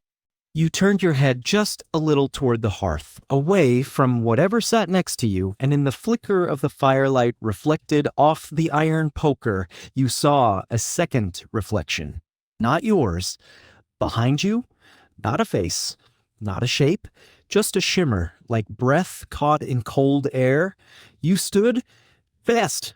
The stool rocked backward and clattered to the floor, its single missing leg thumping uselessly against the boards. No one stirred. No one. Not even the cat, who should have reappeared by now to complain about something irrelevant. You backed away from the hearth, from the space where something might still be sitting, and stepped into the middle of the room where the light was even and no corners reached inward. The fire didn't seem surprised. It burned as it always had, but now, in its glow, you could see the faintest outline, scuff marks on the floorboards, 3 of them parallel as if something had braced itself to stand. And beside them, the edge of the wall was wet, not dripping, just damp, as if something had leaned there for a while and now wasn't. You didn't call for anyone. What would you say? That something had breathed on you kindly and waited patiently in the dark for acknowledgement? That something had been there, not threatening, but certainly not harmless. You picked up the stool and returned it to its spot, adjusting it until the missing leg found its balance again. Then you moved to the door. Opened it slowly. Outside, the world was no brighter. The sky remained an unlit dome, pale and reluctant, but not quite night. The snow had resumed lightly, almost politely, just enough to remind you that weather still existed. You stepped out, pulling the blanket tighter around your shoulders, and scanned the yard. The dragging trail from before had been half covered now, not by new snowfall, but by something else. Brush marks. Wide, uneven sweeps like someone had tried to erase the path but had lost interest halfway through. You followed it with your eyes to the barn where the doors hung slightly wider than before, open, not gaping, just inviting. You didn't go to them. Not yet. Instead, you walked the edge of the yard, boots crunching over ice, watching the tree line for movement. Nothing stirred. Even the orchard seemed tired of performing. Then you saw it, near the compost heap, a single object half buried in snow. You approached slowly, brushing the top layer away with your foot. A glove, not yours, not anyone's you knew. Pale fabric, fine stitching. 3 small tears along the knuckle line, evenly spaced. You knelt, picked it up. The fabric was warm, not recently dropped. Warm like it had been worn moments ago, like it had just been taken off. You stood, glove in hand, and looked back toward the house. The door stood open, and in the space just beyond it, inside, beside the hearth where you had sat, the air shimmered again, just briefly, like something unfinished, still waiting to exhale. You didn't drop the glove. You thought about it. The rational part of your brain, what was left of it beneath the wool and the frost and the half-digested broth, kindly suggested you let it go and pretend it was a child's mitten, maybe lost last winter by some wandering visitor who had never existed. But your fingers held it tighter. The stitching along the cuff was delicate, deliberate, like something made for show more than warmth. The 3 tears across the knuckles weren't ragged either. They curved slightly, clean lines that suggested not damage, but transformation, as though the glove itself had stretched to meet a shape it was never meant to hold. You walked back toward the house slowly, each step pressing into the snow with the kind of cautious rhythm reserved for walking on frozen lakes or across conversations you regret starting. The air didn't fight you. It wasn't colder or heavier. It simply didn't seem to care that you were moving through it. The door to the house was still open, swinging gently on its hinges like a lullaby out of tune. Inside, the fire burned lower now, its light reaching lazily across the room in long, uneven stripes. The shape near the hearth was gone. Not hidden, gone, like it had stood, turned, and chosen to be elsewhere. You stepped inside, glove still in hand, and closed the door with a sound that echoed louder than expected, as though the silence inside had grown sensitive to sudden interruptions. No one else had moved. Etta still curled like a question mark beneath her blanket. Berwin had twisted further around himself in a way that would result in complaints when he woke, and Grandmother had tilted her head so far back you could see the edge of her missing tooth. Normal things, familiar things, but they now sat beneath a strange new texture in the room, like the air had gained a second skin, a translucent layer you could almost feel if you moved your hand too fast. You didn't. You walked to the table, set the glove down palm up beside the ladle, and took the lantern from its peg. The flame inside had dimmed again, despite being full of oil, despite being recently trimmed, despite your insistence that fire should at least pretend to behave when everything else had stopped. You shook it gently. The flame blinked, then steadied. You turned toward the barn. Again. Not because you wanted to, because it felt like the only place left to go. The snow had started again, tiny needles that barely touched your skin before vanishing into the air. You followed your previous path, now less distinct, softened by time and the quiet insistence of nature. The trail that had once curved toward the compost heap now split slightly, a new line veering off to the left, toward the back edge of the barn where the ground dipped and the trees leaned like tired listeners. You followed the new path. The snow here was deeper, though you hadn't noticed a storm. It reached the tops of your boots and clung to the hem of your cloak in tiny clumps that refused to melt. Ahead, beside the barn wall, something glinted. Not brightly, just enough to catch your eye. You moved closer, brushing snow from a low drift until the object beneath revealed itself. A lantern. Like yours. Not yours. The same shape. Same bent handle. But the glass was whole. The oil reservoir full. And inside, a flame flickered. Burning blue. You didn't touch it.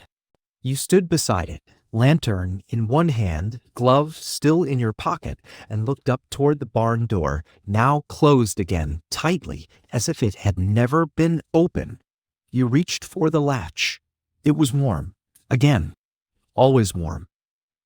You opened the door. Slowly.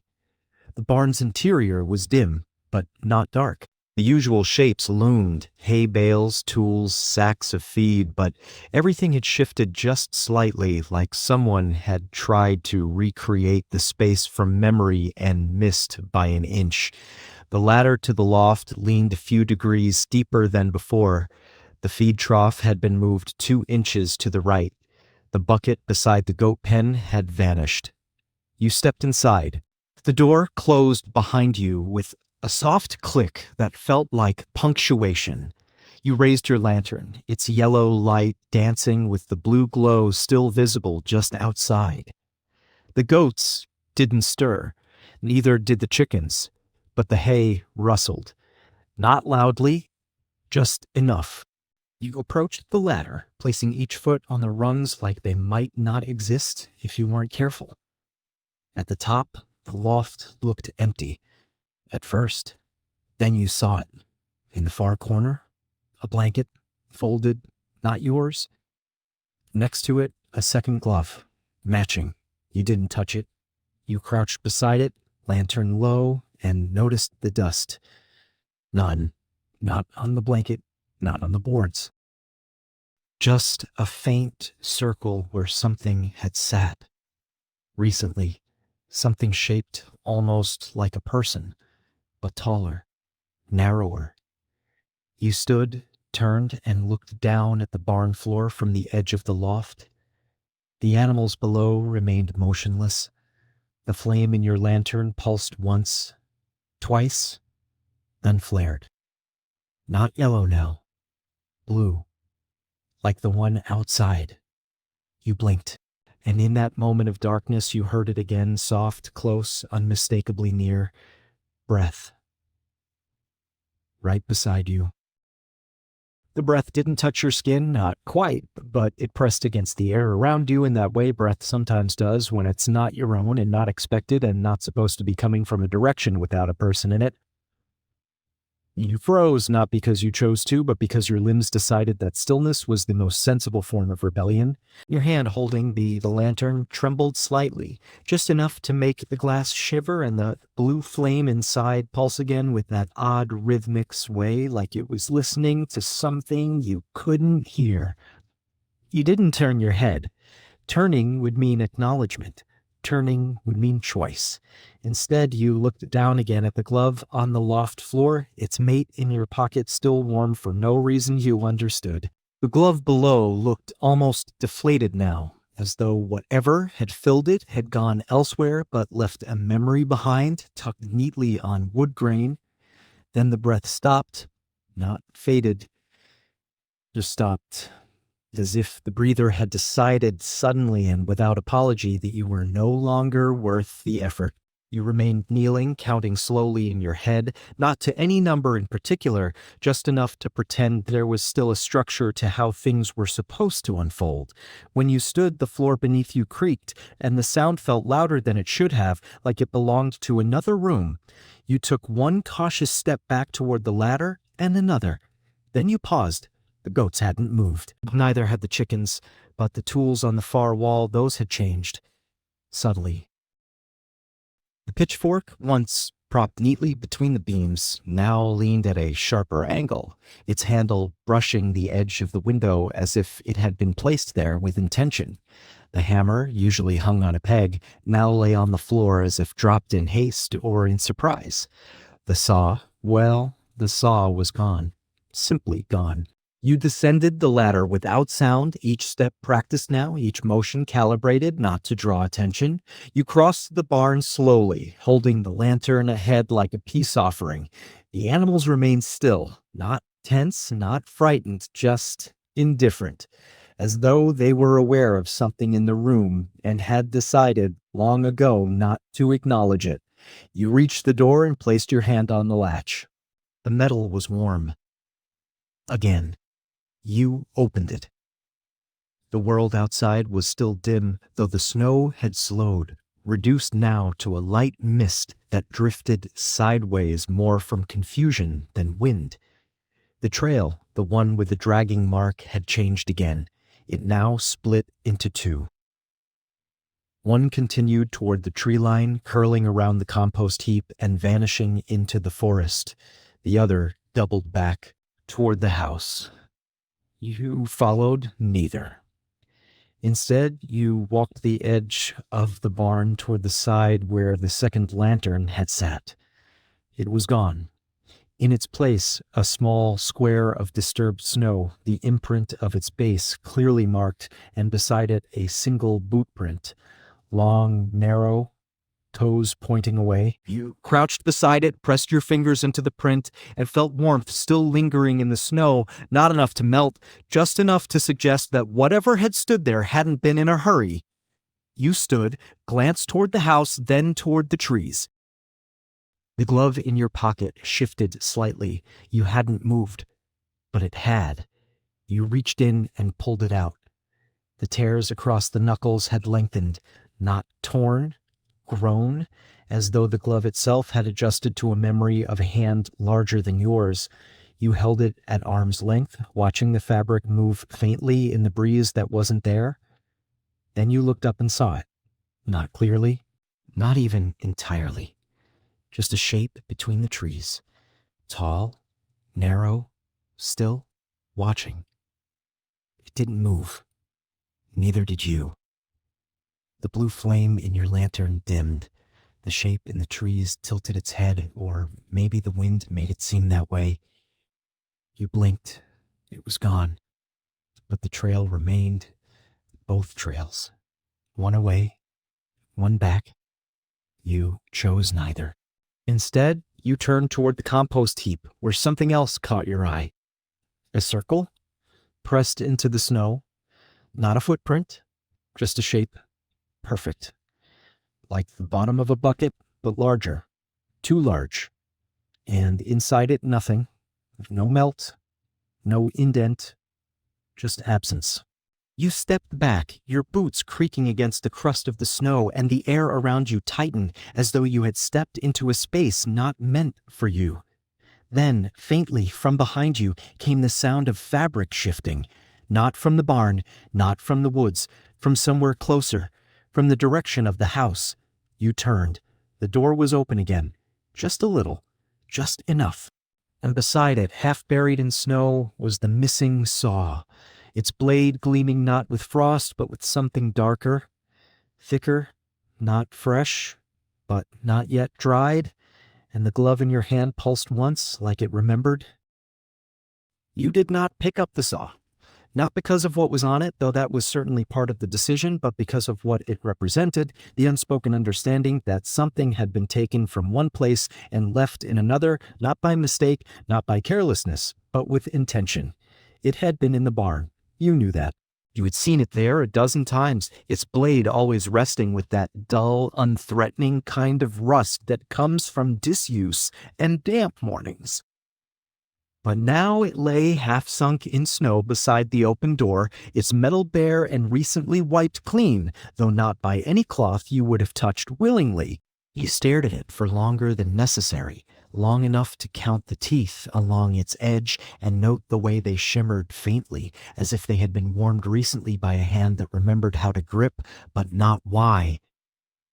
The glove in your hand had gone limp again, soft and pliant, as though content to rest after its strange heartbeat moment. You tucked it back into your coat pocket and stepped carefully around the saw, eyes never fully leaving it. The door to the house remained slightly ajar, the same way it had been when you returned from the barn the first time that you distinctly remembered closing it. You were sure of that. You reached the threshold and paused, listening. The usual morning noises had not returned. No creaking from the rafters, no shifting from the sleeping forms inside, no rattling from the shutter that always banged loose when the wind came from the north. Just silence, the kind that waits. You pushed the door open a little wider. The fire still glowed, low and steady. The room had not changed. At first glance, but as you stepped inside, your boot heel brushed something soft, something that slid just a little across the floor. You looked down, a scrap of cloth, torn, brown, frayed at one edge. You knelt and picked it up. It was not from any of your family's clothing, too fine, too smooth, like the inside lining of a coat made for display rather than labor. You turned it in your fingers and saw a mark at the corner, a single stitched letter, an A. No last name, no context, just that. You looked up. The others still lay where you'd left them. Etta's blanket had slipped slightly down her shoulder, her cheek pink from warmth or sleep. Erwin remained tangled in a position that would definitely hurt later. Grandmother had not moved at all. You walked to her chair slowly, the scrap still in your hand. She breathed, but shallow, the kind of breath that lives between sleep and something else. Her hands were tucked under her shawl, fingers curled gently as if gripping a dream. You reached down and adjusted the shawl without waking her, your hand brushing something beneath the folds. Something solid. You hesitated, then lifted the edge of the wool. Nestled against her chest, held gently like a keepsake, was the second glove, the matching one. Yours still sat in your pocket. You checked. It hadn't moved, but this glove, nearly identical, bore no tears, no stretched seams, just the same fine fabric, the same pale threading, but intact, untouched. And her fingers were curled around it with such tenderness that you didn't try to remove it. Instead, you let the shawl fall back into place and stepped away. The room still felt wrong.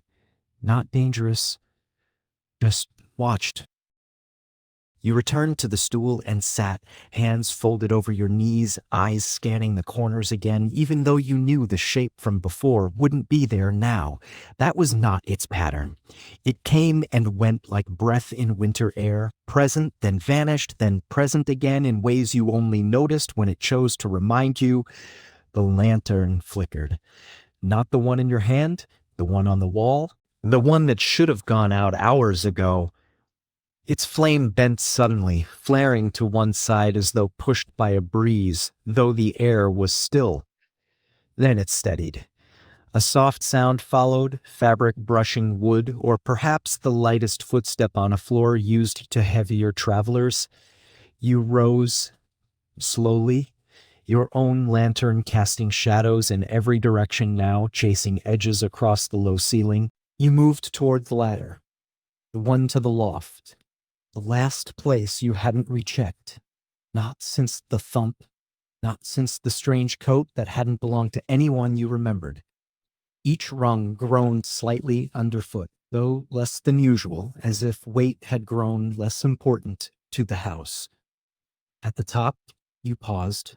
The space was empty, visibly, but the air was warm, not heated, just disturbed. As if someone had been sitting here moments ago, as if they still were, but in a way you could no longer measure. You raised your lantern and turned slowly. There, just at the far edge, beneath a folded blanket, something glinted. You crossed the floor in careful steps, boards creaking in rhythm with your breath. You knelt, lifted the blanket. Beneath it, another piece of cloth, larger this time, like a sash, folded neatly, the same brown as the scrap from the floor. And on it, again, the letter A, embroidered this time, repeated 4 times, evenly spaced, stitched in a pattern that made no sense and all the sense in the world. You didn't touch it further. You let the blanket fall back, and from behind you, from the lower floor, you heard something change. A breath, but not grandmother's, not Etta's, not Berwin's. A new breath, slow, close, familiar in a way that made your spine stiffen and your hands tighten around the lantern. It came not from a person, but from a place, the hearth, and then the room sighed, as if remembering something it had meant to forget. You stayed still at the top of the loft, crouched just beside the blanket that had covered the embroidered sash, your fingers tight around the lantern's handle and your eyes fixed on the floor below where the sigh had come from. It hadn't been a gust or draft, those have a direction, a temperature, a purpose, but this had been the kind of exhale that seemed to come from the bones of the house itself, like it had finally remembered something unpleasant after years of trying not to. The floorboards didn't creak, the goats didn't shuffle, but the fire, low and steady as it had been, flared suddenly, not in color or size, but in sound. It snapped like a twig underfoot, once, then again. A sharp, impatient kind of popping, like someone clapping their fingers and waiting for you to respond. You stood slowly, each movement careful, deliberate, as though the air had become thick enough to trip over. The sash beneath the blanket remained where you'd left it, its repeating pattern of embroidered A's now half obscured, but somehow more visible in your mind, like your memory had begun stitching them into every blank surface. You backed away from it and descended the ladder, one hand bracing against the wall, one holding the lantern low. It simply accepted your presence the way a lake accepts a stone. It ripples briefly, then closes around it and waits. You moved to the hearth. The fire continued to burn, now a bit brighter, though no one had added wood. The flame's movement had changed, no longer swaying randomly, but pulsing slightly, in time with something. You leaned closer. Just enough to see if there was anything inside, no object, no tool, no remnant of the strange cloth or glove or coat. Just coals, wood, heat. And then, barely audible, you heard the whisper again. Not beside you? From within? From inside the chimney? Words, perhaps? Or the memory of them? breathing in a rhythm that made your ears ring softly, like when you've listened to a low drone for too long. You didn't pull back. Not yet. Instead, you let the sound fill your ears, each beat pulling something deeper into the room, or maybe pulling you out towards somewhere else entirely. Then the voice, if it could be called that, said something clearer. Return. Just that. The word landed in your mind like a stone in mud. Not a command, not a plea, just a statement, a reminder. You stepped back. The fire calmed instantly, as though satisfied. You turned toward the rest of the room, still quiet, still unchanged. But now the walls felt different, not warped or cracked, but aware. The way an empty chair sometimes feels occupied when seen from the corner of your eye. You walked to the window. The shutter was closed, latched, as it had been before, but you lifted it anyway, just enough to peek outside. The snow had stopped, the dragging trail had vanished, and in its place, stretching from the forest's edge to the barn, to the door to where you stood now, was a new set of marks, not prints, not paths, just 3 lines etched shallow into the snow, forming a pattern you couldn't place, but which felt unnervingly familiar. A triangle, incomplete, open at one corner. You let the shutter drop gently and turned back toward the table. The glove still lay there, unchanged. Still warm. The lantern flickered again. This time the flame bent sharply as though trying to escape the glass. You moved to the table and lifted the glove. Its fabric pulsed once, subtly, like a heartbeat fading into sleep. You set it beside the first one, still clutched in grandmother's hand. They no longer matched. Not entirely. The stitching was different now. One bore a new thread, dark red, stitched hastily along the edge, as if repaired by a hand in motion. You didn't ask who had done it. You already knew the answer wouldn't be helpful. Instead, you turned your gaze to grandmother. Her eyes were open, not wide, just enough, watching you. You didn't startle. You simply nodded. She didn't speak, but her fingers loosened around the glove, not letting go. Just releasing a little. Enough for you to see her palm. It was marked. 3 lines. Faint. Pahalel. Like something had rested there or passed through. You looked up. Her lips moved. Return, she said, then closed her eyes again. Not sleep, not quite. You stood still. In your hand, the glove began to warm again, this time not just from touch, but from within, as though something inside it had remembered the shape it once held. You didn't drop it. You walked back to the hearth and sat. The fire didn't react, but the walls did. You heard it then. A soft creaking, not wood, not movement, just a shift. Behind the plaster, beneath the floor, like something waking up, something remembering it had forgotten how to leave. You didn't speak.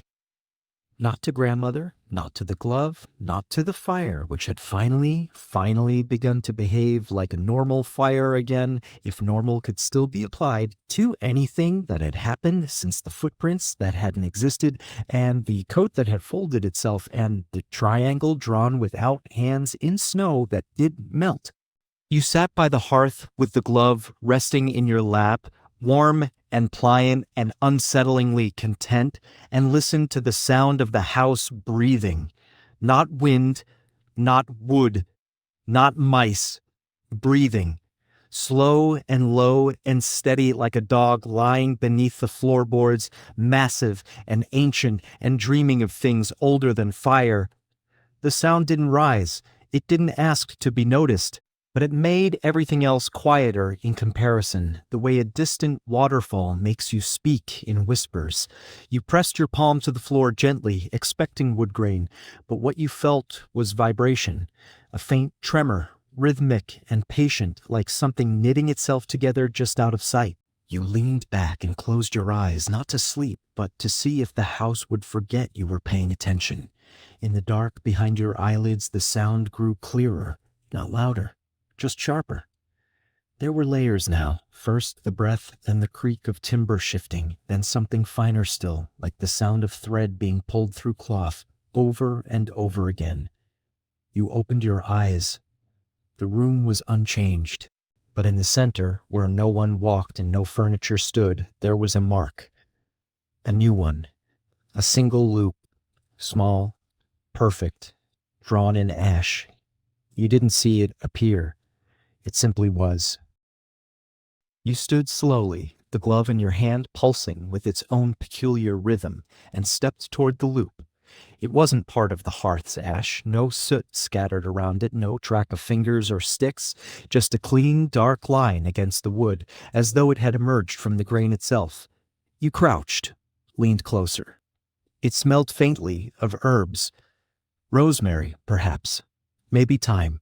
The sort grandmother used for stews and for those little hanging bundles she insisted kept away bad air. You reached out, didn't touch it, but as your hand hovered above the mark, the floor beneath it sighed. Not cracked, not moaned, sighed. Like something had shifted from one side to another, just slightly, just enough to let you know it was there. You stood again, looked at the others, still asleep, or something close to it. You didn't want to wake them, not because of fear, but because you weren't sure they'd see what you were seeing. Or worse, what if they did? You turned back to the hearth and set the glove down carefully beside the loop, half expecting it to react. It didn't. It sat quietly, the way a glove should sit, but it looked larger now, slightly. You stepped back, sat again, watched. The loop in the floor did nothing. The glove did nothing. The fire crackled with all the innocence of a remembered memory. But the sound beneath the boards didn't stop. Thread through fabric, steady, constant. The air began to change. Not colder, not warmer. Just thicker, heavier with something that felt like waiting. The same sensation you get when someone is standing behind you at a crowded table, not speaking, not touching, just waiting their turn to be noticed. You didn't turn. Instead, you reached out and placed your hand on the glove.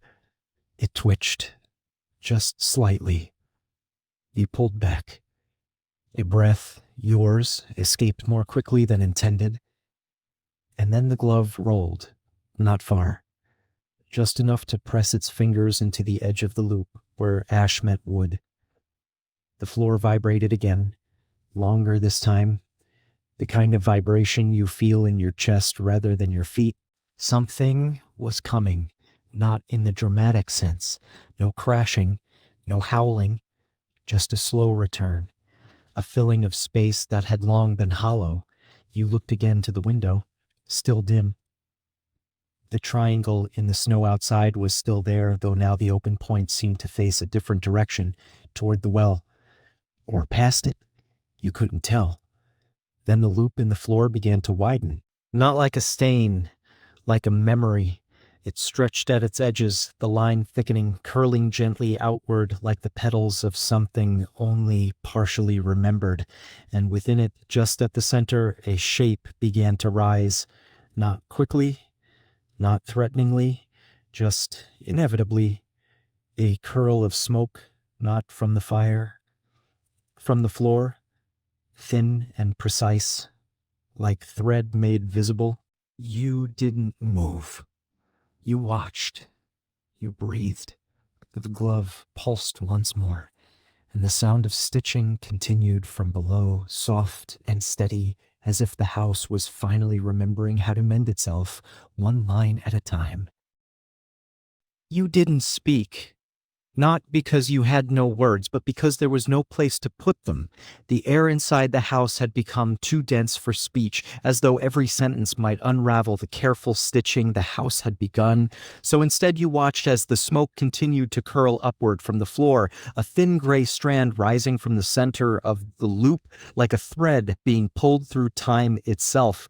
The glove remained still, fingers gently brushing the edge of the widening mark, its fabric now faintly twitching with some inner memory you could neither understand nor deny. You wanted to reach for it, to pull it back, to return it to your pocket or the table or even the hearth, but your hand refused. Not out of fear, just out of respect. It didn't feel like yours anymore. The loop, once no larger than a teacup saucer, had now grown to the size of a small basin, its outline still clean, impossibly clean, as if drawn with intention by something that had always known exactly where the floor would creak and which beams would listen. And then, without any fanfare or final sound, the smoke began to fold inward, not disperse, not fade, but collapse, as if being wound tightly around some invisible needle. The floor beneath it did not open. There was no hole, no trapdoor, just that quiet collapse of thread-like vapor into a point so small you felt your eyes strain just to track it. And then it stopped. No flash, no noise, just stopped. The glove lay exactly where it had been, no longer pulsing, no longer warm. The air lightened slightly, the weight lifting just enough for your lungs to notice. You inhaled deeply, cautiously, and the scent was new, not smoke, not dust, but something herbal and earthy and very old. You stood. Your legs wobbled just a bit, like you'd been sitting longer than you thought. The others still hadn't moved. Grandmother's hand no longer clutched the second glove. It lay flat now, palm up, relaxed in a way that made her seem younger. Etta stirred just slightly, lips parting, a small exhale escaping like a sigh that had been waiting 3 winters to be released. Erwin, tangled and oblivious, snored once and then turned the other way. Normal sounds, gentle sounds, life sounds. You bent down and picked up the glove. It was cold now. Not dead, just empty. Like a house after guests leave. You slipped it back into your coat without quite knowing why, just that it felt better to keep it close. You stepped back from the loop, now returned to its original size, no longer a window or a well, but simply a mark. Faint, harmless, or pretending to be. You turned toward the door. Open again. You had not opened it, but you did not feel watched. Not now. The air outside was shifting, not brighter, but something adjacent to morning had begun. The light was not strong, but it was directional. Shadows were forming again, honest ones, cast by things you could see. The triangle in the snow had closed, its final line now drawn by no hand you recognized. But it was complete. You stepped outside. The cold was normal, refreshing even. The snow crunched beneath your boots the way snow should, with resistance and honesty. You looked toward the barn. Doors closed, not latched, just resting. You looked toward the trees, still. The trail had vanished entirely now, covered not by snow but by acceptance, and in the distance, from somewhere down the slope past the orchard, a sound. A rooster, late, but welcome. You smiled before you meant to. The house didn't hum. The fire didn't crackle. But something in the timbers seemed to loosen, as though tension long held had been released one knot at a time. You turned back toward the door, looked once more at the loop on the floor, and knew it would fade. Not quickly, not completely, but it would become part of the grain, just another story layered into the walls, whispered about by hinges, and remembered in the way firelight leans into corners. You stepped outside fully now, both gloves in your coat, your lantern unlit but no longer necessary, and behind you the house breathed once more, a long, soft exhale that felt less like an ending and more like a beginning finally remembered.